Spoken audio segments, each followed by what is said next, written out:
became a career firefighter with the Howard County Department of Fire and Rescue Service, the chief of the medical division, or EMS, the unofficial historian of the Howard County Department of Fire and Rescue Services. Over 65,000 digital images and newspaper articles, magazine articles, etc.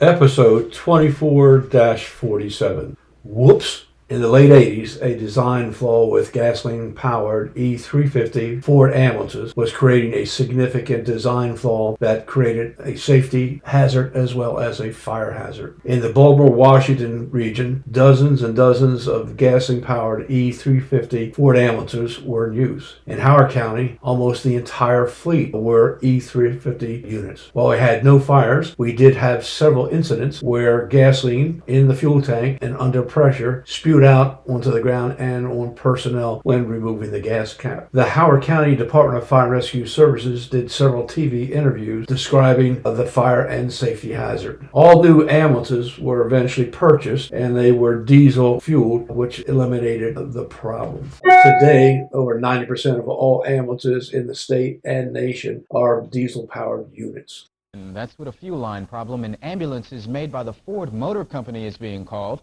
Emergency service personnel around Maryland were shocked earlier this week when a Waldorf ambulance caught fire.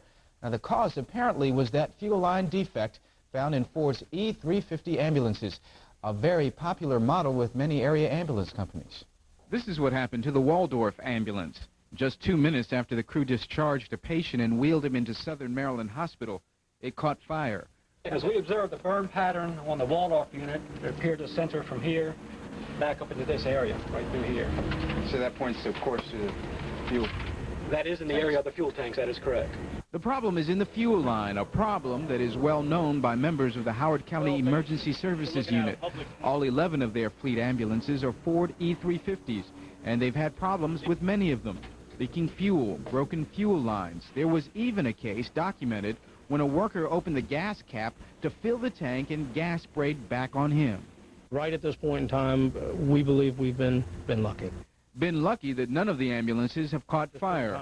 Howard County Deputy Chief Martin Lepore has worked for the last 9 months trying to get Ford to correct the problem, but no luck. I am very concerned that I could have some damage done not only to equipment, but it's a safety factor to my personnel. Rain or shine, we got to be there to do what we do. I just hope they can get this problem cleared up so that we can just go on and do our job like we have to every day without having to have the notion of what happened in the past with these things possibly happening to us.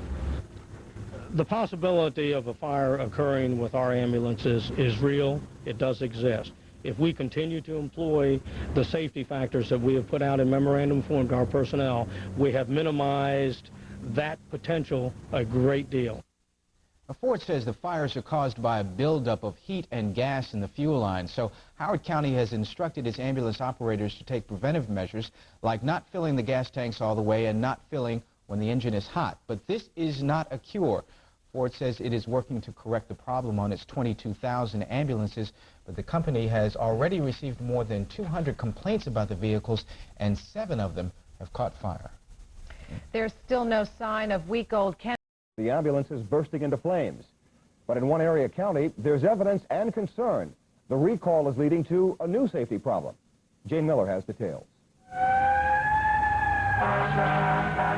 All but one of Howard County's 11 ambulances have been recalled to have problems in their fuel systems corrected.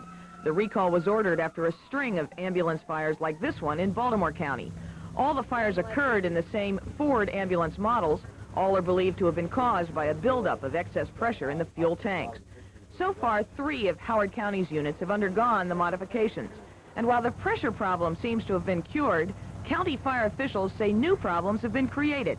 Each of the repaired ambulances has had to return to the shop several times because they now stall out. We just cannot take the chance to have this piece of equipment with these circumstances in service for fear of it stalling while we're out performing emergency services. We just can't take the chance. On 2 different occasions, one ambulance has stalled while responding to an emergency.